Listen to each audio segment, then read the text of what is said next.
गहपुर हालामनि ककिला बालिगाव गामिनि भद्रसिं उजिरा फिसाय थाखानाय हिन्जावखौ लांखारनानै खारखोमानानै दङ। बिसोर लांखारनाया 1 दान जाबाय। दा भद्रसिं उजिरनि बिसि सुमित्रा उजिरा गथ' 3खौ लानानै राहा गैयै जानानै दङ। ओंखायनो सुमित्रा उजिरा फिसाय भद्रसिं उजिरखौ न'आव फैफिननो खावलायदों। खारफालांनाय हिन्जावनि मुङा जाबाय जमुना नार्जारी। बिसोरखौ सोरबाफोर नुसनबायोब्ला 8822684108 नम्बराव कल खालामनानै खिन्थाहरनो खावलायदों दुखुथिया सुमित्रा उजिरा।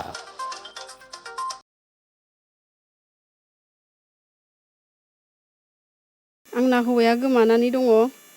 बियो जानुवारि 19 थारिखआव न'निफ्राय दंफां हानो होननानै ओंखारलांदोंमोन त्रिपुरायाव। ओमफ्राय माबासिम आंजोंहाय फेब्रुवारि मार्चनि 10 थारिखफोरसिम बियो आंजों फन रायलायदों। ओमफ्राय नै 10 थारिखफोरनिफ्राय बियो आंजों फन रायलायासै। थांनाय देवबारखालि बियो रायलायदोंमोन। ओमफ्राय दसेल' रायलायनानै बिनि फना आंनो 8थायाव हरदों। 9थानिफ्रायनो बिनि फना सुइच अफ जादों। ओरैनो बेसे गोबाव जाखो? गोबाव जानाया सुइच अफ जानाया। नङा गोमानाया बे जेनेबा खबर लायिया? खबर लायिया माने दाख्लै थांनाय देवबारनिफ्राय नै दिनै देवबारसिम आरो।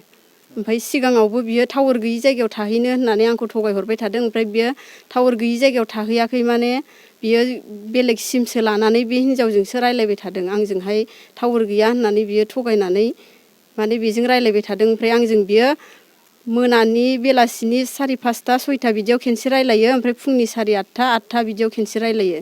नै आं खामानियाव फैबाय, ओमफ्राय मावखांनानै नै आं थांनोसै खामानि दोनबाय, बेबायदि आंजों खेननैल' रायलायो बियो। ओमफ्राय बिनिफ्राय आंजों दुखु सुखु रायलाया। ओमफ्राय दाख्लै देवबाराव रायलायनायाव बियो आंजों मा होनदों, नों मानो फनखौ सुइच अफ खालामनानै लाबाय थायो होननायाव बियो होनदों, नोंजोंनो आं रायलायबाय थानांगौ नामा बिदि होननानैसो बुंदों बियो। ओमफ्राय आं बिराद दुखु मोनदों। होनबाथ' नोङो बेलेग मावबाय बिदि साननानै आं बिराद दुखु मोनदों आरो। ओरैनो बे दोनखारलांनाय हिन्जावा अबेनि? दोनखारलांनाय हिन्जावा न' खाथिनिनो। ओमफ्राय बियो सनाजुलिनिमोन। बेयाव हाबा जाफैदों, जमुना नार्जारी। गोबाव समनिफ्रायनो बिजों ओरैनो रायलायबाय थाखायोमोन नामा? रायलायबाय थानायखौ आं सिगांनिफ्राय मिथिया। ओमफ्राय डिसेम्बरनिफ्राय आं एसे एनै मिथिदों। होमबाबो आं नङा सानदोंमोन। आरो हौवायाबो आंखौ नङा होननानै थगायदों। आरो बियो नङा होननानै थगायनानै आंखौ बिराद माने सालुजों आंखौ अननायजों बियो फोलानानै थांनाय बायदि जादों, थगायनानै थांनाय बायदि। बेहाबो हौवा दङ, गथ' सासे दङ 8 बोसोरनि।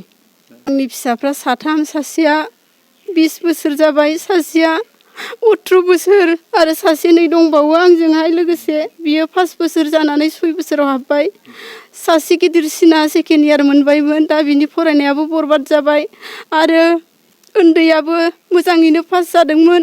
हिन्जावसाया बियो मेट्रिकखौ 1st डिभिजनाव पास जादोंमोन आरो बर'आव बियो लेटारबो मोनदोंमोन। दा ओमफ्राय बिसोर सानैनि फरायनाया बरबाद। आरो आङो बे उन्दैखौबो आं डायमन्डआव सोदोंमोन नार्सारियाव, बेबो मोजाङै पास खालामदोंमोन। आंहा दा एडमिसन खालामनोबो, बेखौ एडमिसन खालामफिननो आंहा फैसा गैया। आंनि लुबैनाया बेनो, हमनानै लाबोनांगौ, न'आव लाबोफिननांगौ, बेनो आंनि लुबैनाया। फैफिननायखौ आं लुबैदों।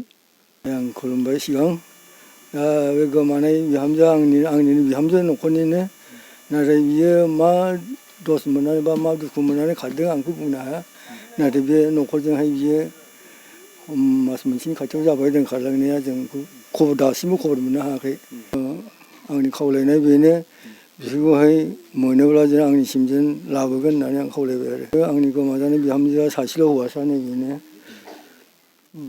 आंनि खावलायनाया बेनो, माने दिनै बे न'खरनिफ्राय जे आंनि बिदा बियो जे गुबुन हिन्जावखौ लानानै खारबाय, दिनै आरो बे लानानै खारनायाव जोंहा गामिनि जानानै गोबां असान्ति जादों, गोबां दुखु जादों।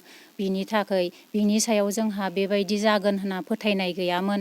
बिनि सायाव बिराद फोथायनाय दंमोन जे बियो सासे गामिनि लिडार बायदि, इसोर बायदि जोङो बेखौ फोथायोमोन। बिनि सायाव बिसास दंमोन। दिनै बेहा फिसा 3 दङ। 2 कलेजाव फरायनाय, सासे उन्दै फिसा। दिनै बियो बिसोरखौ राना रबावा दिनै गारनानै थांबाय। बियो माने न'खरनि थाखाय बियो थाखा फैसा खामायनो थांदोंमोन। दिनै बे खामायनो थांनायावनो बियो स्रोद स्रोदै बेबायदि दिनै बे गुबुन हिन्जावजों बियो लिंक लानानै दङ। बेबायदि जोङो माब्लाबाबो जों ककिला बालिगाव गामिनि जानानै बिनि सायाव बेबायदि जोंहा सासपेक्ट गैयामोन, फोथायनाय गैयामोन। दासिमबो जोङो जे मेगनजों नुवाखै बेखौ बेबायदि जाथारदों, नाथाय खोमाजों खोनागासिनो दङ। दिनै अब्लाबो जे भद्रसिं उजिरा दिनै गावनि हिन्जावखौ गावनि बे फिसा साथामखौ बियो गोसोखांनानै फैफिनथों, जोङो गामिनि जानानै बेखौ जायगा होफिनगोन।